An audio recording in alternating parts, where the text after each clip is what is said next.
तर शेतकरी मित्रांनो, कधी कधी शेतकऱ्यांचं असं म्हणणं येतं की आमच्या बागेत जे ते शूट कधी कधी जास्त निघतात. तर शूट निघण्यामागचे कारण काय?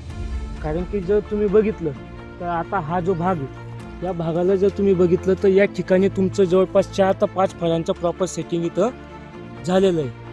पण जर तुम्ही बघितलं या झाडांच्या तुमच्या पोसण्यासाठी जे तुमचं फोटोसिंथेसिस वाढ आहे, तर त्या फोटोसिंथेसिससाठी झाडानं नैसर्गिकरित्या पुढं वाढ केलेली आहे, पुढं नैसर्गिकरित्या फूट निघालेली आहे. आणि या फुटीमध्ये जर बघितलं तुम्ही तर हे जे पाल्याचा लोड आहे की ज्याला टेक्निकल टर्ममध्ये आपण लीफ एरिया इंडेक्स म्हणतो किंवा लीफ एरिया म्हणतो, जर लीफ एरिया तुमचा चांगला असेल तर तिथं फोटोसिंथेसिस जास्त होईल. फोटोसिंथेसिस जास्त झालं तर त्याचं शुगरचं ॲक्युम्युलेशन होईल. तर हे झाडामध्ये त्याचं नैसर्गिक एक मेकॅनिझम असतं की ज्या नैसर्गिक मेकॅनिझमला आपण डिस्टर्ब करत असतो. पण झाडाला माहिती किंवा त्या झाडाला माहिती की आपल्याला किती प्रमाणात त्या झाडाच्या पोषणुकीसाठी किती आपल्याला शुगरचं प्रमाण लागणार आहे. ठीक आहे, थोडंफार मॅनेजमेंट आपण इथून जर आपण 1-2 फळांची कमी केली तर तुम्हाला प्रॉपर साईज भेटू शकते.